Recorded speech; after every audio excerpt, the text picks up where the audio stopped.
Now, imagine if that didn't happen, you wouldn't be here standing on the stage. You're fighting Jaime Munguia for a belt, and you're fighting on the undercard of one of the biggest fights in boxing. Talk about how you feel about that. Oh, it's a dream come true for me. I've come a long way, and this whole summer I've been training for this. 2 fights got canceled. This is a huge opportunity for me and my team. I'm coming to fight. I know Munguia, he's tough. He's the next up-and-coming kid, but I didn't come here to get paid. I came here to fight, and that's what I'm going to do, and people are going to see that Saturday night. You better get that check. They talk about he going to get fucked up in there. But overall, I like this guy. I like his attitude. I got a chance to watch some footage on him. It just seems as though, you know, like it seems to me. Let me see. What's the highest weight he's fought at? Okay, 160. He's a 147-pounder and a 160-pounder body fighting at 154. So 20-1 with 13 KOs. That only loss was a couple of fights ago against Kanat Islam.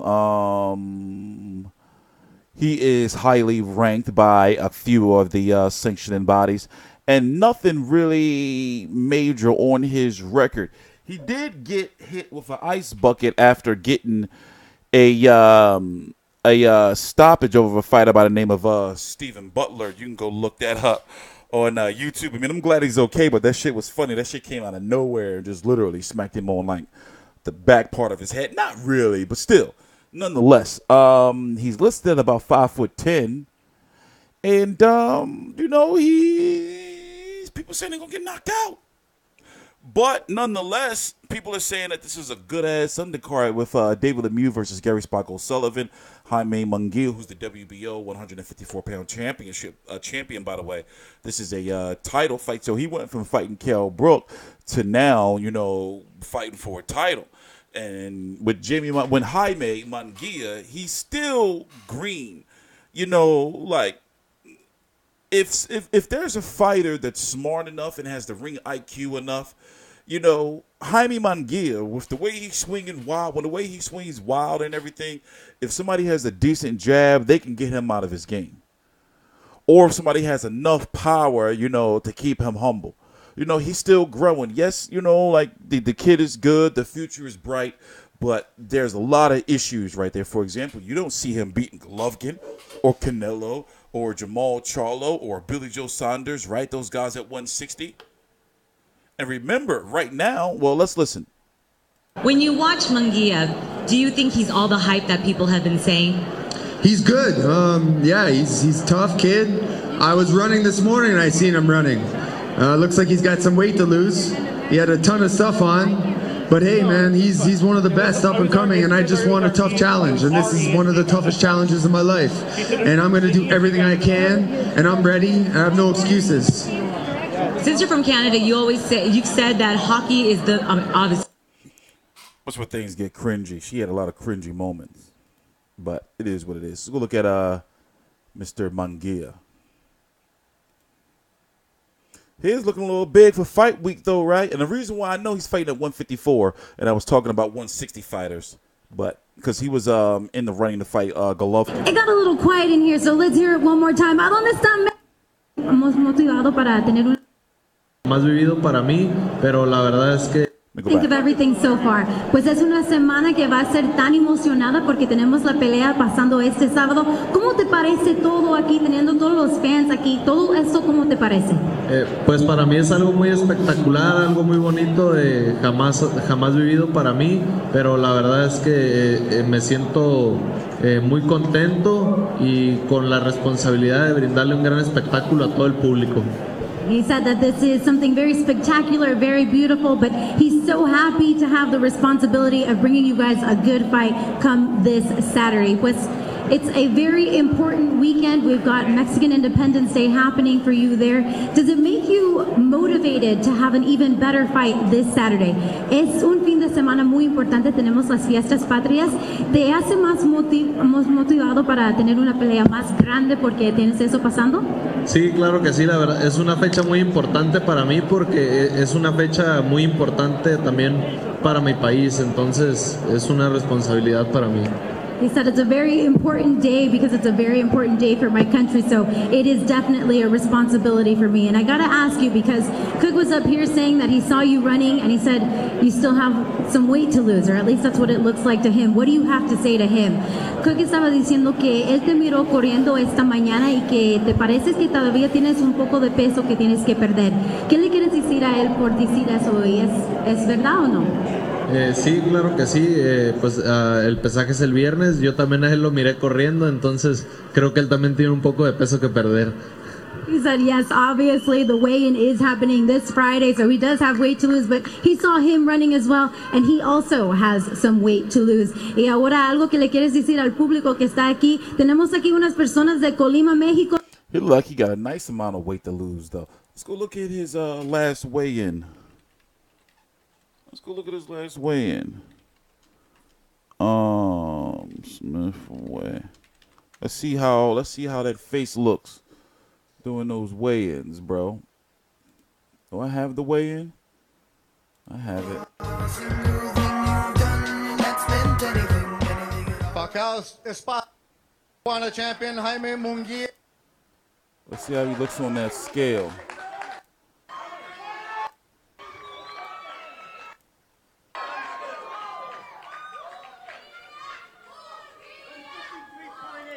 Also, 153.8. He should be cool. He's young. He's only 21 years old. He should be cool. I just was trying to look in like the face to see, you know, like how much weight does he really. You can sometimes like look obviously at the chin, the jawbones, and like, you know, like the nose and shit. But he should be cool. But nonetheless, this is the fight that people are saying like, oh, this undercard is fire. Because they're expecting for him to come in and put a fucking boot in Brandon Cook's ass hole. You know? So, let me show you what the card looks like before we go. Oh, by the way, let's go look at him. 30-0 with 25 KOs, mostly in Mexico, up until he came up and dispatched of Saddam Ali quickly. Before that, fighting all these, you know, the Canelo route. Racking up all those wins down there. He's been pro since 2013. Now, none of these names you don't know. So don't think you're going to be like, well, who did he fight? Like, for example, look at this shit. Ain't nothing there. You know, 8-24, 7-7, 31-8, 16-21. You know, and then he started fighting guys. I've seen him fight before somewhere, I think. You've probably seen a lot of it. If you're a hardcore boxing fan, you'd be surprised like how many of these people you've seen fight before. You'd be surprised. Where I see this guy. I probably watched when I was doing research for him. I think it was when I was doing research for Carlos Ocampo when he fought Spence. You'd be surprised how many of these fighters you've seen before, and you probably don't even pay attention to it. Thank God for BoxRec, man. Thank God for BoxRec, right? Where would we be without BoxRec? Let's go look at the rankings. Julian Williams could, Jrock could end up being his mandatory. I just talked to somebody about Dennis Hogan. I just talked to somebody about him. We're looking at possible mandatories. Jack, okay. T.Y. Brunson. He's on a contender. This was last year. Okay, yeah, I got a grasp of what's going on. So you could get Julian Jrock Williams ordered to fight Dennis Hogan.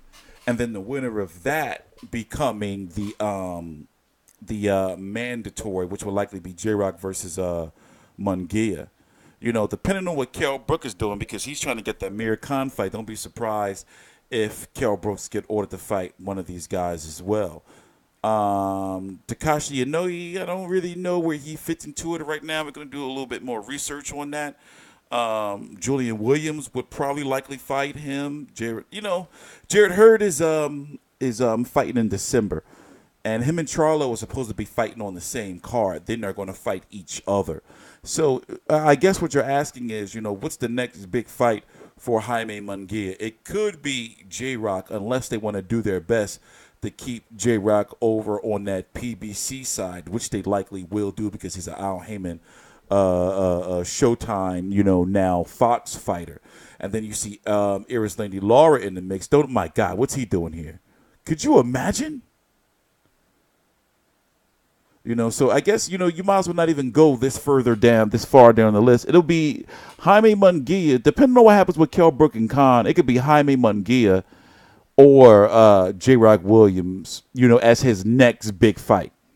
Or if they really want to milk it, and depending on what happens with Jrock and Kell Brook, if they go different paths, then his mandatory could be Dennis Hogan, and they can milk it even further. And I'm sorry, Brandon Cook, I'm probably not giving him a fair shake. You're probably saying, but listen, I'm calling the fight, and I'm going with the smart money, and I don't even gamble. So we'll see. I like, there's upsets that happen all the time in boxing. And yes, Jaime Munguia is green. There's still things he needs to work on.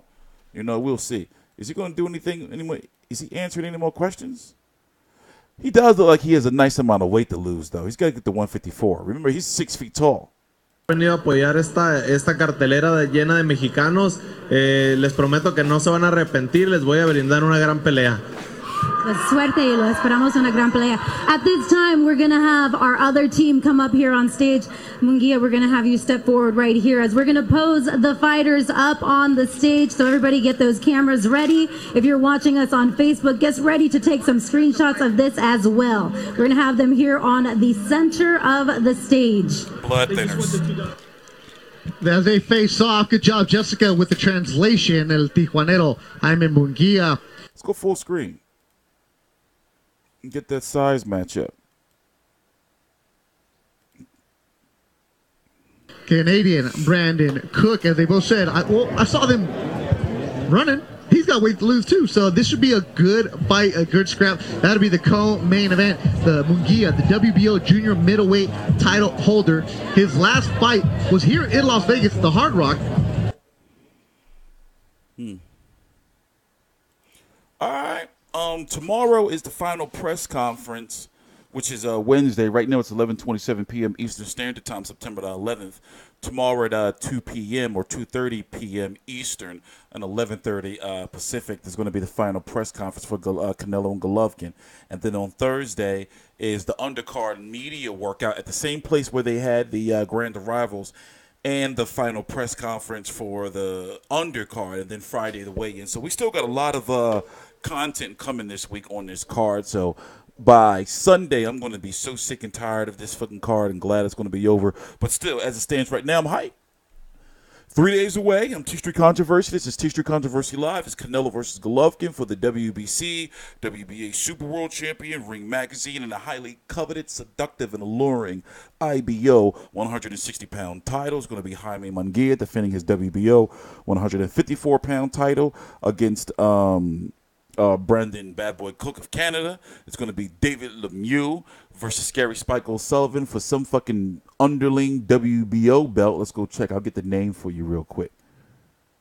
It don't say what it's going to be for. Let me see. Which one? It don't say yet. It's going to be for the WBO Intercontinental some shit. WBO belt before the mandatory Continental some shit. You're going to have Roman. They call him Chocolatito.